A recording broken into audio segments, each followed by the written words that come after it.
Session. Yeah, I think we're calling for one on Monday at 1.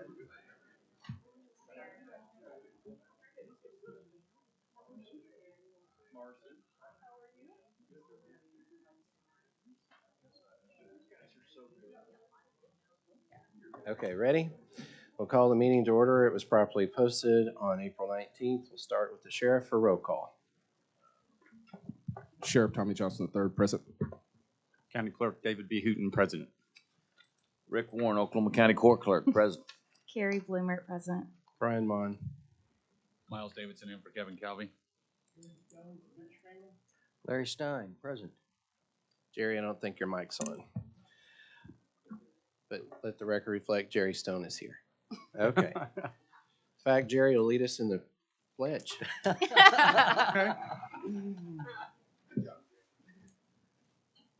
Pledge allegiance to the flag of the United States of America and to the republic for which it stands, one nation, under God, indivisible, with liberty and justice for all.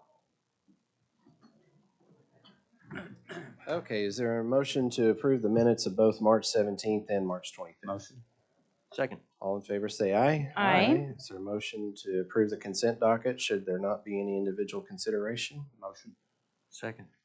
All in favor say aye. Aye. Danny. Gib, it's not that bad. We just got started. This will perk him up here. So Yeah. Sure winner. PowerPoint, monthly report. The PowerPoint, yes, sir. All right, this is a list of our general fund departments. I've highlighted the reserve, 2.7 million. There's an item on this agenda, number 41, to transfer 80,000 out to the election board. So that'll lower the reserve. We did build next year's estimate with this reserve at the level after we take out the 80,000. So if we have to dip into it anymore, the rest of this fiscal year, that'll lower the amount we'll have come September and when we build our supplement. All right, a couple slides over. We'll take a look at the general fund comparison to last year through March. We've collected 6.9 million or 7.8% more than we did the same time last year.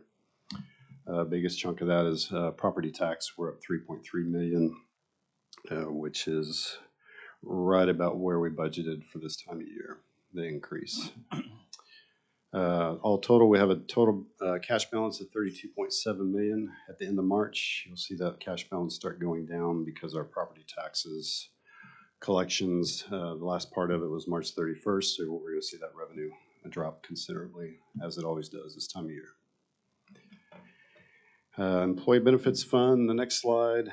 We still are anticipating we'll end the year with a little over $1 million in cash balance, which is good. We won't have to dip in the reserve the way it looks right now through the first 9 months. So employee benefits in really good shape.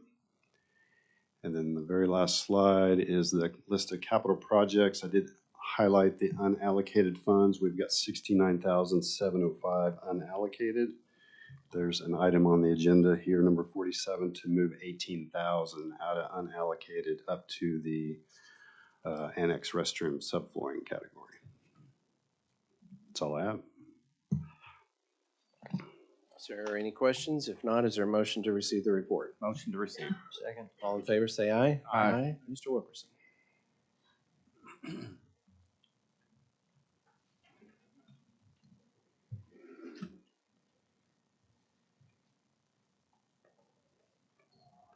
Good morning. Just going to touch on a couple things just briefly. Like Danny said, medical and prescription plans doing very well.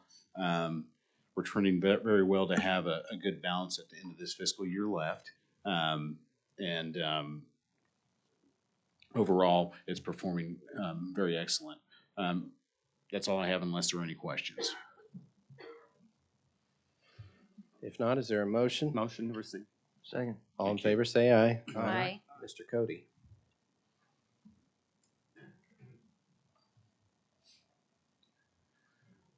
Good morning. We have two updates on the watch list. One is a recommendation that is on your agenda today. It's item number 41. Danny alluded to it earlier. It's an $80,000 transfer from reserve to the election board. We also added an item to the watch list for us to just keep an eye on. We don't have a recommendation on it yet, but that is for the planning department. Tyler Gammon is planning on retiring, and he's projecting a shortfall in his general fund account. We're going to track that, though, to see what their special revenues look like here in a month or two, whether they can cover that. That's all I have. Is there a motion to approve his report or receive it?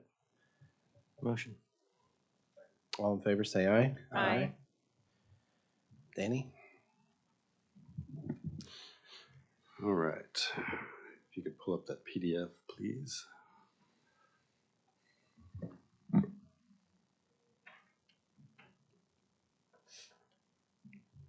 That's the one. Thank you. Which one? It's attached, it's the general fund revenue is the attachment to that item. I've got two of them. I got FY yeah, 22, let's- 23. Yeah, go with the first one. Gotcha. So this is our projections for the fiscal year 22-23 general fund revenue. We have to estimate out the last 3 months of this year to come up with a projection for this year, and then we build next year's off of that estimate.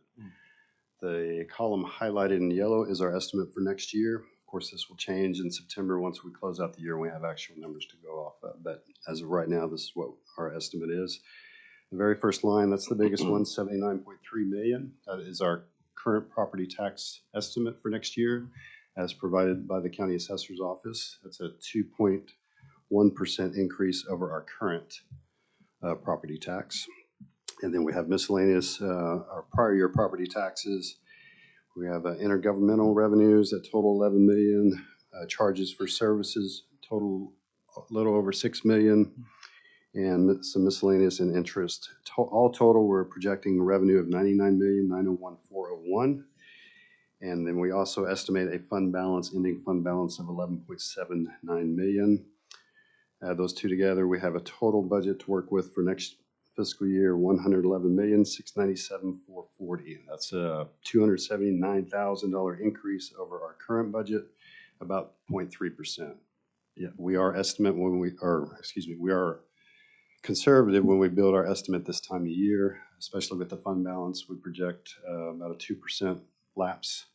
Last year, it actually turned out to be about 3.3%, but we just don't know at this time of year. So always a little conservative. And then come September, we will add to it with the supplement. I think last year's supplement was 5.6 million. That's all I have, unless you have any questions. I have a question. Is ARPA going to affect this at all?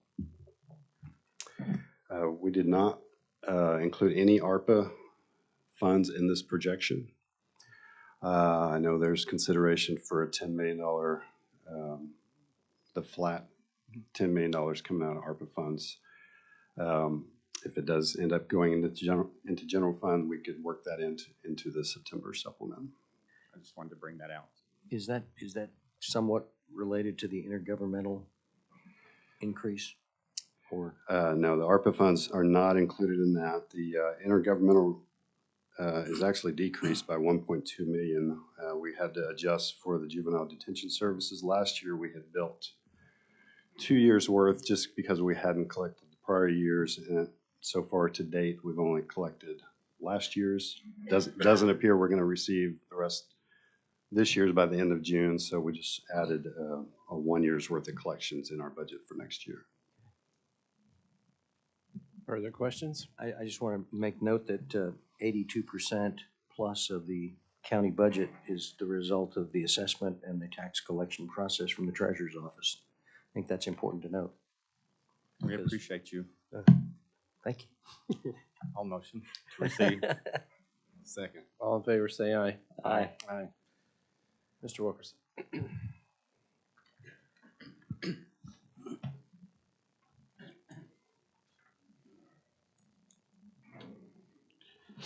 Item 38, this is for an amendment to a retirement plan. This was heard by the Oklahoma County Retirement Board in March, and they approved this.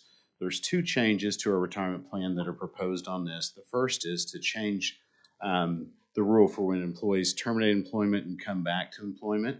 Currently, an employee has to be here 5 years to be vested in the retirement plan. If they leave employment before 5 years, they get $0. This would change that. If they terminated employment and came back within 6 months, their account would be restored to them.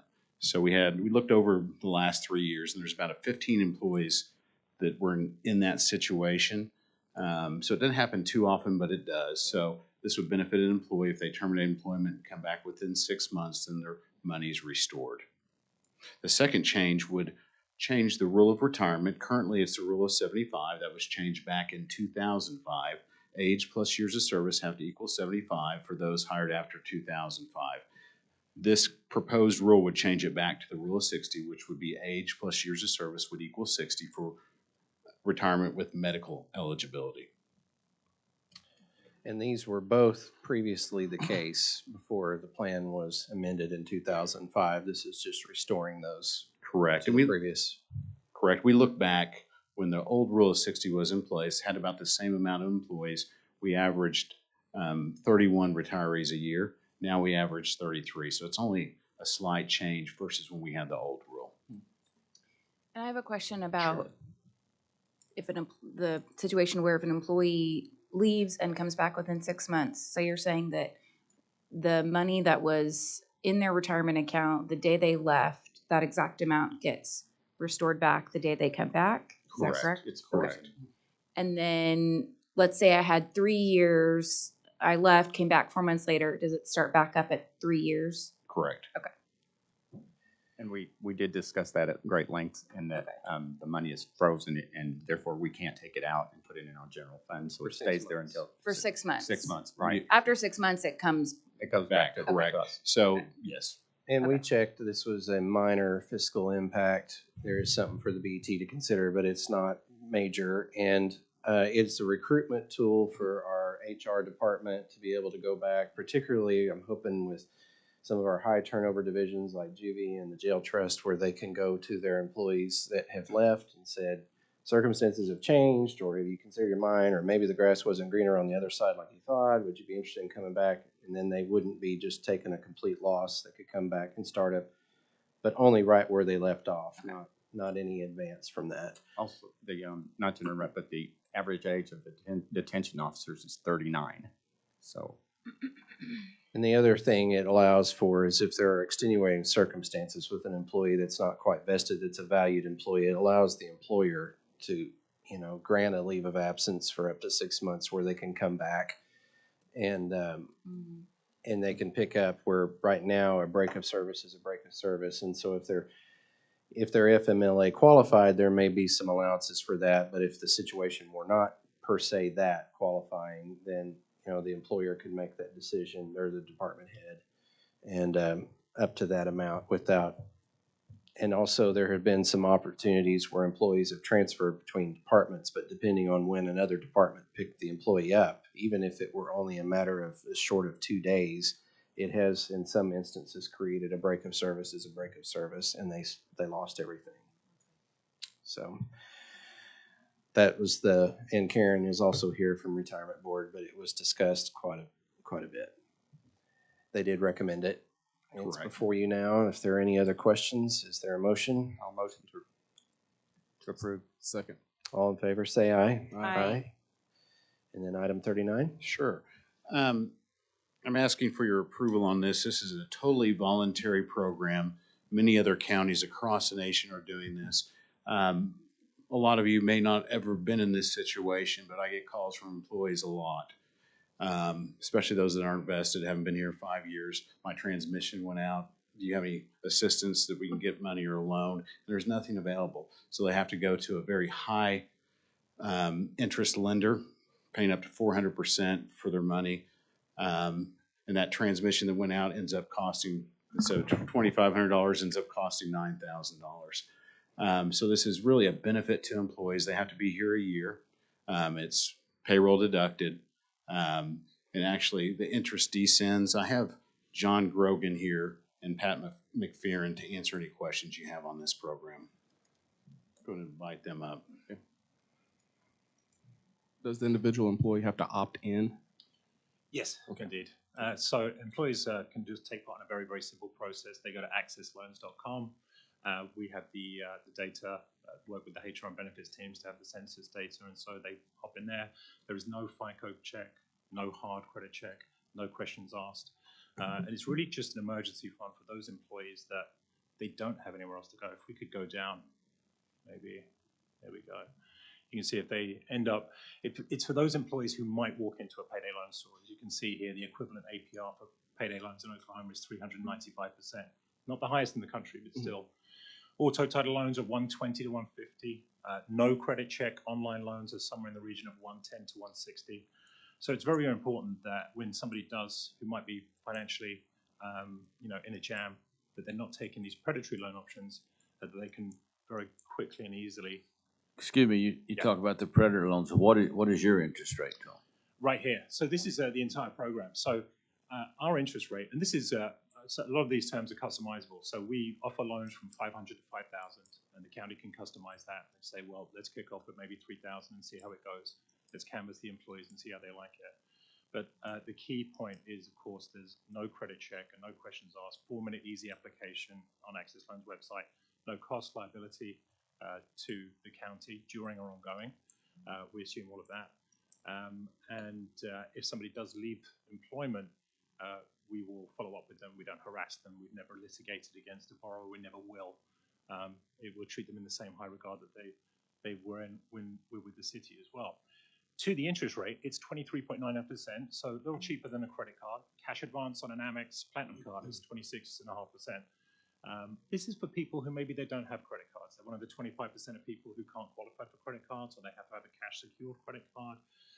For people who've maxed out their credit cards, people who have got bad FICO, they've had bankruptcies, numerous bankruptcies. As you can see here, as long as you're not in current bankruptcy proceedings, we'll approve the loan. So if you get your judgment on Thursday, come and see us on Friday and we'll approve it. Our interest rate is 23.99%. However, the way in which we assess it, okay, how do I, at the critical moment, there we go.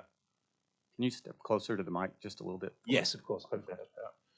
So we charge 23.99% on declining balances. We don't charge it on what you borrowed. So for an employee in this example who borrows $1,000 at January 1st, over the course of the year, they'll be paying that 23.99% back in February on, say, $900, and by November, they're paying it back on $90 or so, roughly speaking. So what happens, the total interest cost for borrowing $1,000 over the course of a year is $134 net to the employee. No fees, no charges, no prepay payment penalties. You're waiting for a tax return, take this out in January, pay it back in March, pay hardly any interest. So that's a really, really key thing to grasp. And so for borrowers who are only faced with bad options, this is a very, very affordable way to navigate a broken transmission, a pipe burst in the house, a child's dental visit, without having to go to a payday loan store, title loan store, and end up in worse shape than you were before you had the emergency. Does the employee pay you directly, or does that payment come out of their? Comes out of their payroll, and we work with HR and benefits to facilitate that. So my office is going to handle this. Through payroll office, yeah. It's similar to APLAG, similar to any other employee association. Sorry, just to follow up that question, this is similar to an AFLAC type of program, voluntary program. We enter the deductions and benefits, maintain the deductions to come out of their paycheck, and it would just be a total voluntary program between the employee and their company.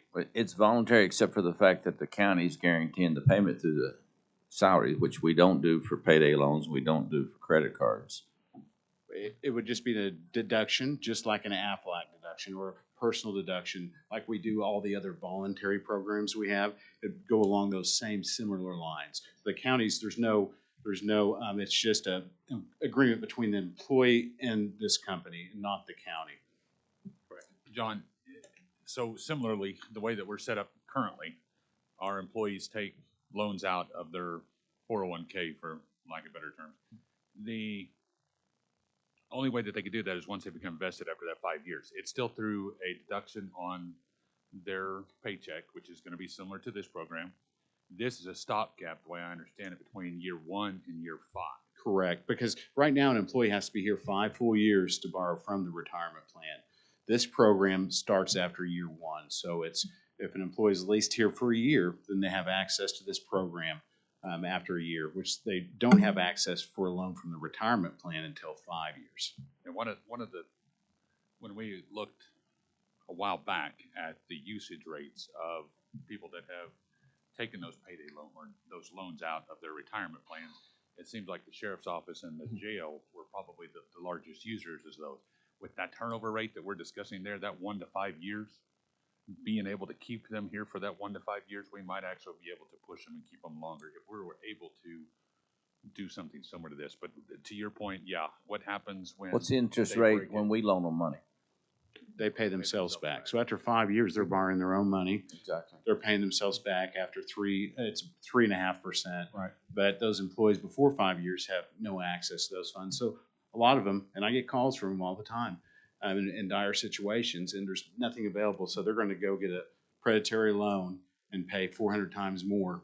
Right. So John, this is really for people that either have their 401 tapped out and they can't get credit. I mean, this is a high rate, and I understand, and I like the way it's, decreasing, but it's for those people. Exactly. So some people, it may not be for you or them, but some employees, for that low-income employee that's bringing home less than $2,000 a month, has to support a household, definitely for them versus going and getting a payday loan. And there's a good on the next page, there's a really good comparison sheet versus if they're going somewhere else versus this program. Larry, didn't the legislature talk about making payday loans illegal in Oklahoma? There was a lot of discussion about changing those rates. I'm not sure where the legislation is. I may be missing something, but it seems like the county's become the middleman because these employees have a payday, and you're basically we're paying it directly from the office here. So we're the kind of the middleman for this, and so the interest rates to me, if it's almost a guaranteed loan like that, they seem high. Yeah, you've got to, what you're factoring in there is the fact that there's no credit check, no questions asked. Also, Well, there's no credit check, not to mean to interrupt you, but there's no credit check because they're employed here. absolutely, They have income. absolutely correct. But you factored in default. Yes, it's factored in default, precisely. It's 8 to 10% of these loans. Our entire revenue model is that 24%. There's no fees or anything like that. In fact, if you spend money advertising the program, please invoice us. Is this percentage locked in? I mean, what Yes. I'm seeing happening in the next year is interest rates are gonna go up nationwide. Your percentage will stay the same no matter what. 100%. It would never go up. If anything, we're going to try and reduce it as we scale. So I would say this, that default rate, which is worth, it plays into the price. 8 to 10% of these loans will default, even being stable county employees. Between 8 to 10% of that 24%, that money will just go. So, our entire, cost of doing business, again, that's another 7 or 8%. So we really live in a kind of a 5 to 6% margin world. It's not, very excessive. With the payroll deduction, it changes the risk profile, of course. But it's not a big margin business. But again, a lot do default, yeah. This is my office that's going to do this.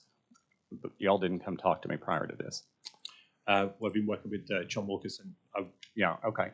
So let me get this straight. So when someone gets a $5,000 loan, we start taking the payments out of their checks. Say we have 1,500 employees, do it next week or whenever we make it effective. Yep. My staff is going to handle all that and deal with it.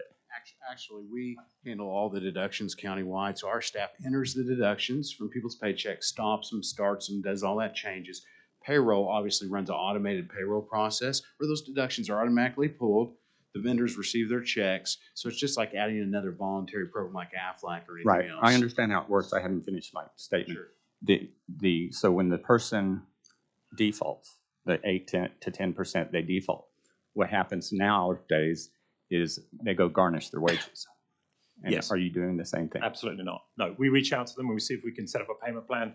The first thing we do is we'll ask them if they want to take a payment break, which is actually, one of the benefits as we kind of, during the borrowing, you can take a repayment break. You can actually take a salary advance, or you can choose to have none of these. So we reach out to people if they leave employment. We don't ask them why they were terminated. We ask, maybe you want to take a payment break for a couple of months, and then what can you afford? If we can't collect, we can't collect, and it's defaulted. We never garnish. We've never litigated against a borrower. We never will. We treat them, again, in the same high regard we would while they're an employee. A note about the implementation, yeah, I mean, it's a few hours to set it up in the system, and then after that, it runs automatically. Eligibility feed, payment, and then a receipt file. Okay, but I'm partnering with you in essence. Yeah, and if you do need to hire additional resources to fulfill that, please invoice us. Okay. It's your office that has to deal with it. Well, I mean, I'm inclined to do it because anything that can help our employees, I'm willing to do, but I think the rate is really high. And I was shocked at first when I saw this. But I understand that we all are in different circumstances in our lives. So I'm inclined to. Is there any way we can do a little more research on this, so I can take it back, see what it looks like, just kind of dive into it more? It's not that I'm against it. I'd just like to learn more about it. There's a certain shock factor involved since we didn't really see this real far in advance. Yeah, I was going to say, this is common at cities like Albuquerque, Phoenix, Tucson, Salt County, Broward County. We've previously run this at Broward County in Florida, Miami-Dade County.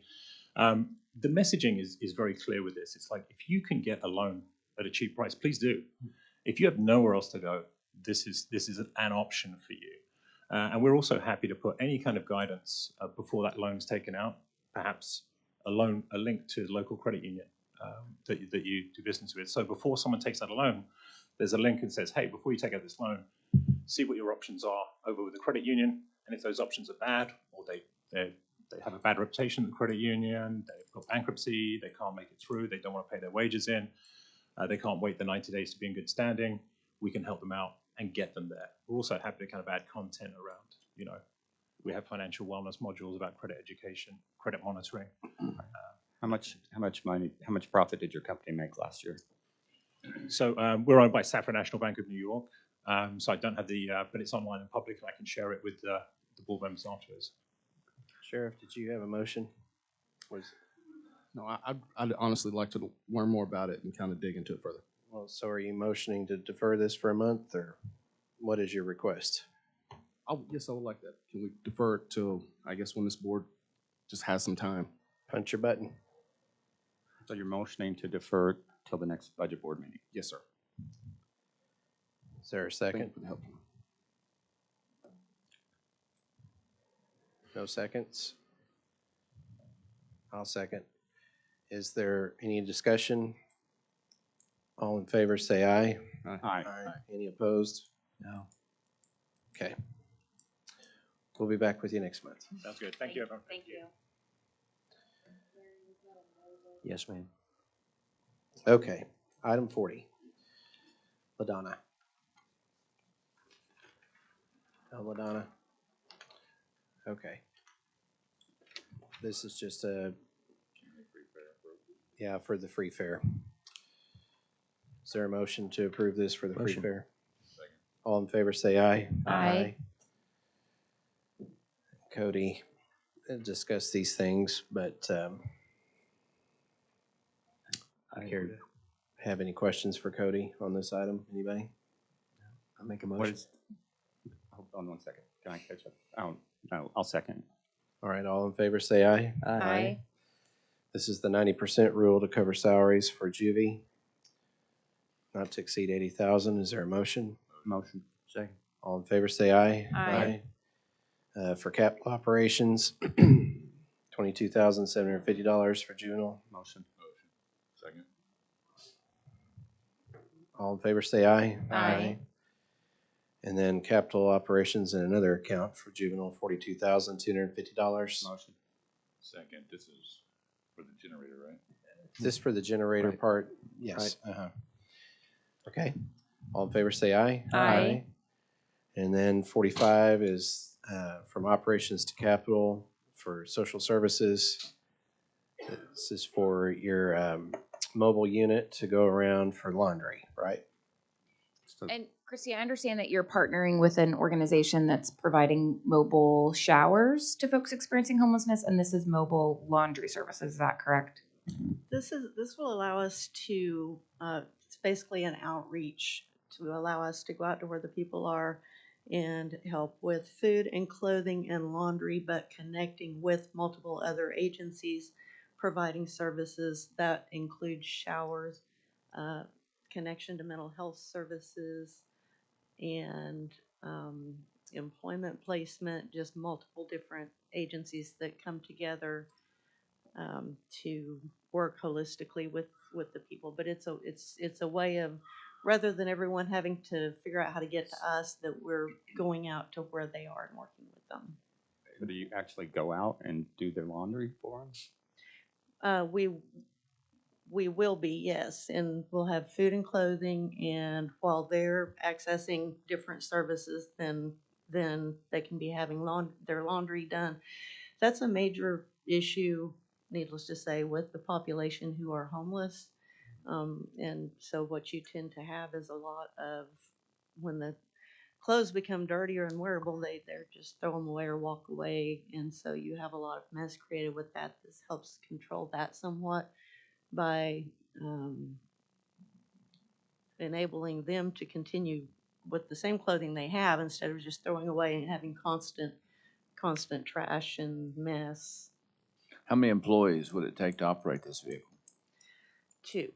And will they be, does this fund the employees, or are they already funded from something? They're on staff. It's just doing things in a different way. And what job do they do now, the employees that you're gonna pull off that job, put on this job?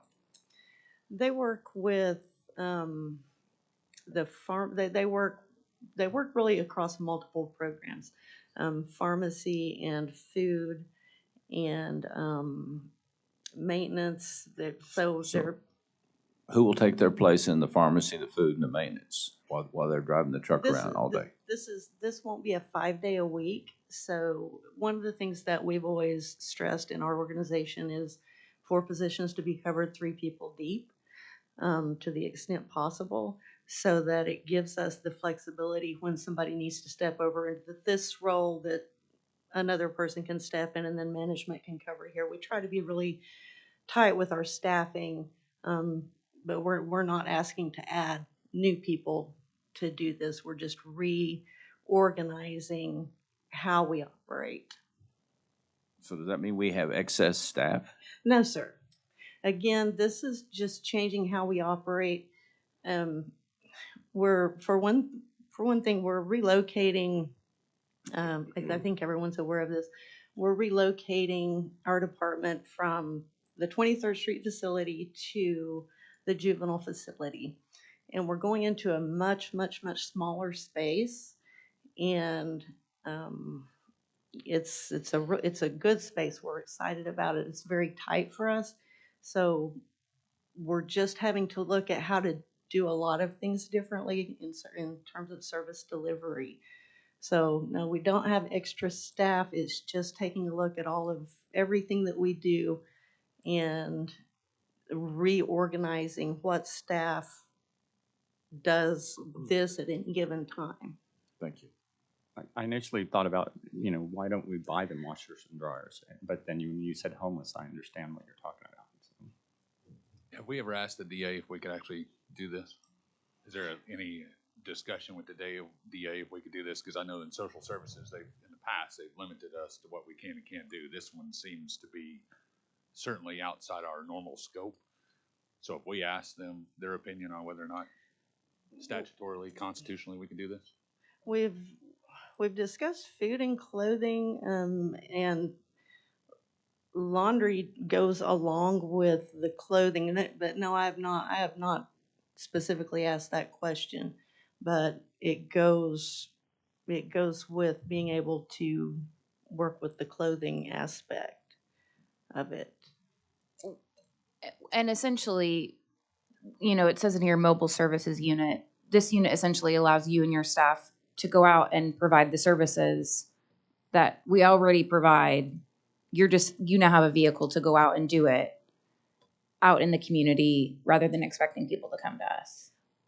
For the most part, the laundry aspect of it is added with the clothing, and it's something that we're gonna need the ability to do anyway with with doing the clothing, that we will need to have some ability in some cases to launder them. So it's sort of a dual purpose. So we have not been doing laundry before at your office. Correct. Were you under the impression that we did? No, That's No. what this money's for? no. This money's to start that program, correct? To buy the equipment, the laundry, the trailer, the vehicle to pull it. That's what this money's for, correct? It's to, we have the vehicle, it's to purchase the unit that has the washers and dryers on board. May I ask a question? Certainly. I mean, they're having a real problem in the jail with fentanyl, and Yes. so how are you all going to protect yourselves when we've had to deal with homeless situations? We've had to send in hazmat teams to clean up because of a lot of situations. How have you thought through that? If you're touching stuff that's there, Go ahead, go ahead. Okay. In terms of us handling their laundry, you mean? What we will do, yes, we have thought through that. What we will do is have each person will have a bag that their laundry will go into. And in the presence of our staff, they will go through and empty and turn out each pocket so that we can make sure that everything is empty and that we're not being exposed to anything in the pockets, or in the middle of their laundry. Have you, the homeless that I see every day, do they have multiple clothing, or most of them seems like they have the clothes on their back? Oh, they don't have much. They do not have much to work with. So what do you do when they walk up so- and all they've got is the clothes on their back? Part of what we're doing is That's where you also, come in. Uncle we'll Rick. look forward to that. Part of what we're Glad doing you is asked. also clothing. There will be a means for them to change into a That's set what I of was asking. clothing. You'll have the ability to give them a robe or something. Yes, sir. Or maybe another set of clothes. That'd be nice. And I would add, one of the really important elements of all this is, if it were only this unit doing this, I would be more hesitant to come and ask for it. What makes this work is the collaboration among so many different agencies, and then the different people with the different agencies start to develop trust with the population that you serve. And this works on a schedule where you'll be at this location on a Monday with these services present. You'll be on this location on a Wednesday, so that there's a schedule that people can see. They know what will be available. And then you just work with them over time. That it tends to be from the other programs that we've been watching for a long time, tends to be similar, but you get a lot of the same people each time, so you have time to build trust. And as you build that trust, then you're able to start moving forward with them toward connecting them with mental health and addiction services and things that help them stabilize and take some steps forward from where they are. Our efforts are always about not just keeping people where they are and just recreating chaos. We're trying to stabilize whenever and however we can.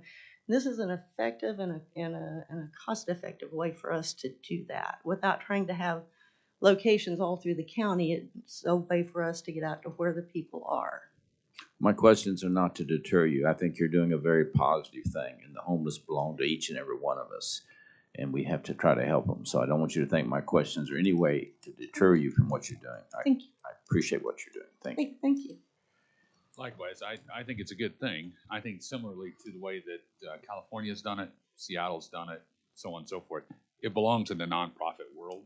I'm not sure it's our role in the government world, nor am I sure that we constitutionally or statutorily can do it. And that's a concern for me. I mean, I can tell you right now, without clarification from a DA's office saying that we can do this, I'm certainly a no. I want to say it's a wonderful thing, and anything we can do to help the homeless is really, really important. There's got to be a liability legal standpoint on this issue that I would love to make sure it's okay. Anybody want to make a motion to that effect? So I don't think I necessarily have a concern about the DA's office. I hear what Miles is saying, but it's not as if the only piece of this that is brand new is offering laundering services. Correct. But that goes along with providing clothing, which we are statutorily allowed to do, correct? Correct. So to me, this doesn't feel like this is way out of your scope or it's adding in something new that is of concern. So. Would it be appropriate to make a motion to approve this Pending. with the pending a DA I opinion? just spent 6 months fighting with the legislature to use aerial images, and I can't get that passed because of the law. And if I can't do it because of the law, then how can we do this if it isn't addressed in the law? It needs to be addressed. That makes a lot of sense. That's why we have a DA. We have a staff of attorneys. We should always use them, I think. Two of us have been screaming that since the beginning, is Brian and myself, that we would love to do this if we can legally. So I make a motion that we ask the DA if legally we can do it. I'll second. One more question. Do you know off the top of your head what statute, and Joe might know this, you might know this, what statute actually gives the BOCC authority to have a social services department and provide clothing and food to folks who are experiencing homelessness? It's a conglomeration across multiple statutes. Right. So it would, that's not an easy, clean answer. Okay. DA will There are certainly bits and know. Right. There are bits and pieces in multiple places. Okay. Was the motion, though, to approve contingent upon DA clearance? Yes. Okay, I just wanted to clarify. Joe, do you have any comments? Just to follow up on I mean, Tommy's we have authority to do this. It's not, to me, it's not a concern. Like Christy said, Commissioner, I can't tell you chapter and verse what Right. those are because they're spread out amongst different statutes. The Constitution also says that the county commissioners have a duty to serve the poor, roughly in that language. As Christy and I have had numerous conversations with the DA regarding what she can do.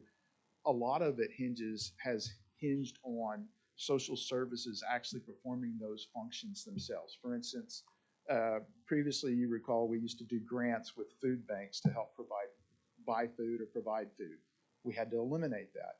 However, the DA had said, and I am paraphrasing, that Christy could perform that service herself. So essentially the county could establish a food bank. I'm not an attorney. I don't want to speak for the DA's office, but it's not a far leap to apply that same logic here and say if Christie's department is performing a service for the poor, that it would be permissible. And I understand that seeking the opinion, but there is statutory authority to serve the poor. As a matter of fact, it's almost. Well, nobody's suggesting that it was nefarious on Christie's part to bring this forward. It's just asking for clarity because of our recent experiences. We can literally get this approved for you. We'll send a letter up to the DA's office. There's a certain way of doing it. We send a letter up, we ask the question, and probably by the first, second day of the week, next week, the DA is very, very busy, but as soon as they have time, they could answer it. And just to clarify, my take on that question is that it's a service that we can provide. This is one of the tools that will utilize to provide that service. I see it as a part of doing business.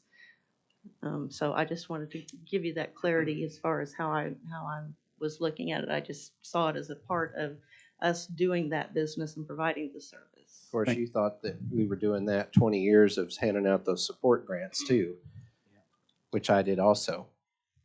And then we were stopped with concrete shoes. So we just want to ask. Would it be okay? Are we allowed to ask in the room, or do we need to go ahead and send it up in writing? What, to Aaron? Yes. I mean, do you have any comments, Aaron? I know we haven't officially asked. Yeah, is your answer going to be, I'd be more than happy to look at that for you?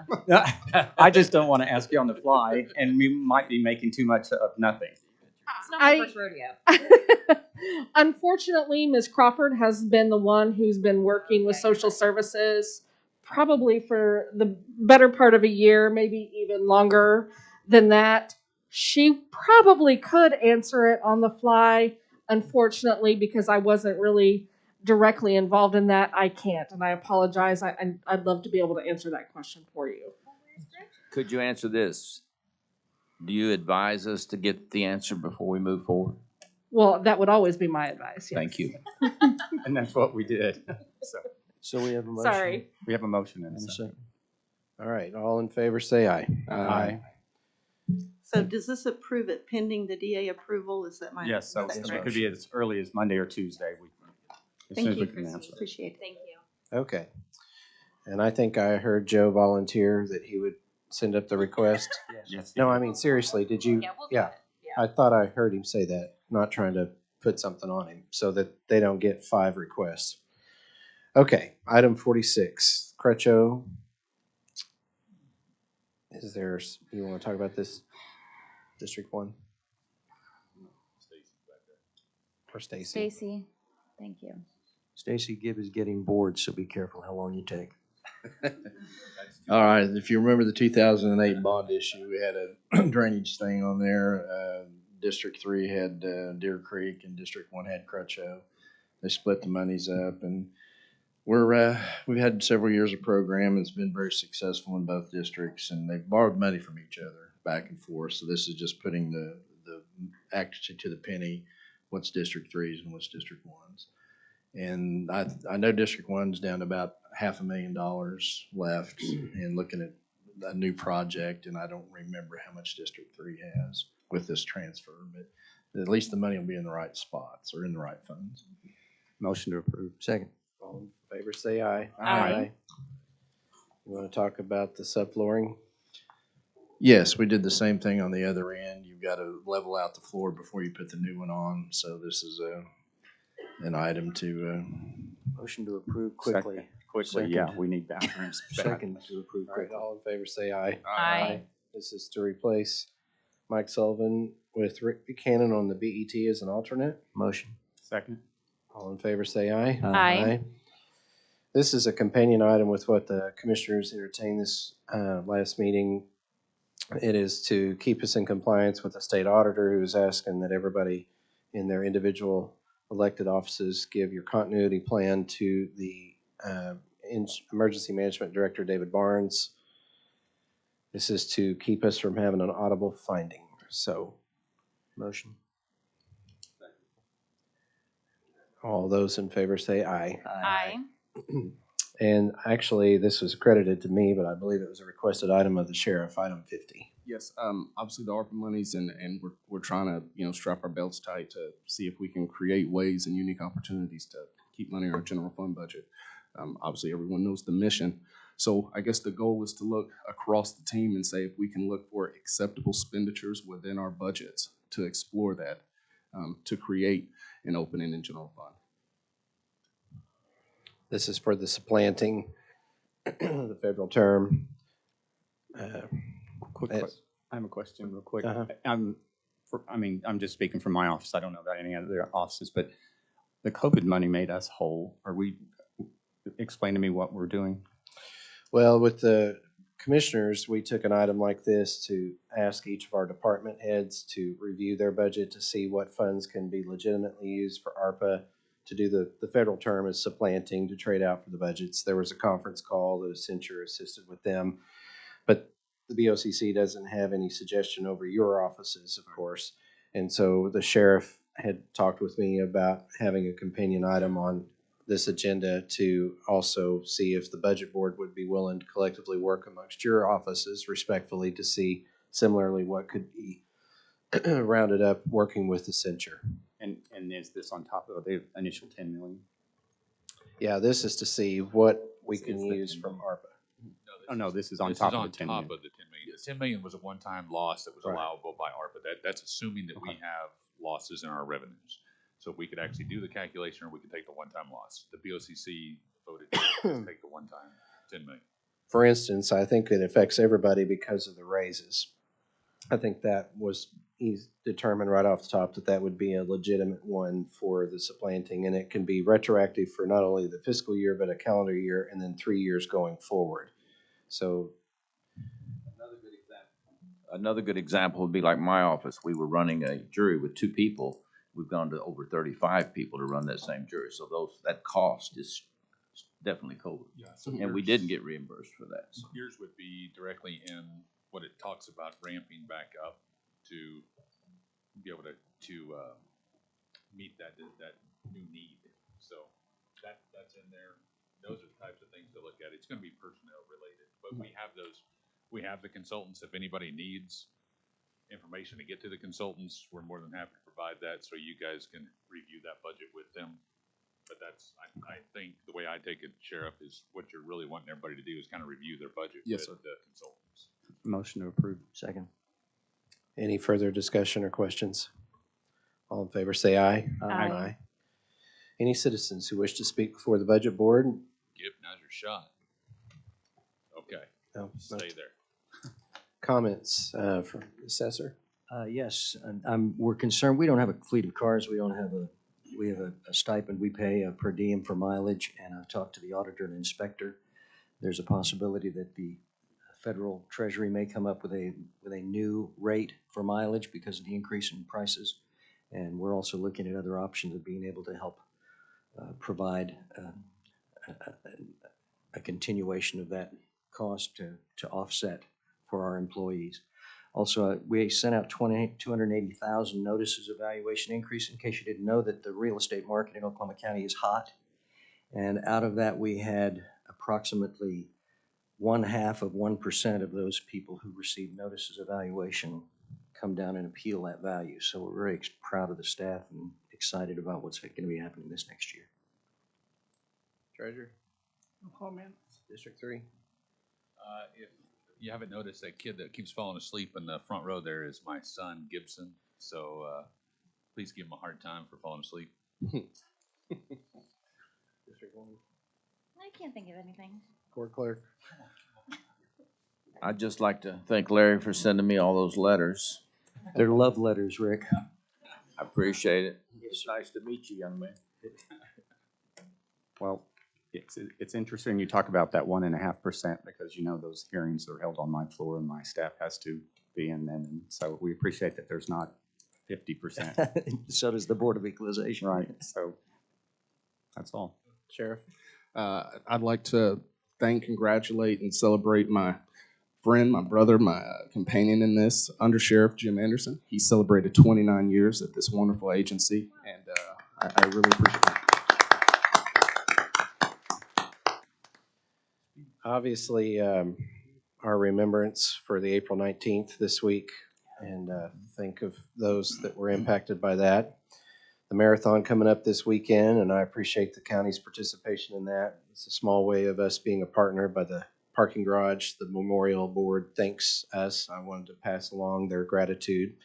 The Arts Festival obviously is surviving the windstorms this week, and a lot to do and be grateful for that we're back in some sense of normalcy. Hey, and for those employees that haven't been over to the Arts Festival, please feel free to get an Indian taco to support the Edmond Arts Festival, which is next week. So, Okay. Any new business? Is there a motion to adjourn? So moved. Second. All in favor, say aye. Aye. I did some of my best artwork. I'm gonna go put it on the wall over there. That'd be perfect. It'll be a good. Perfect. People will enjoy it, I know.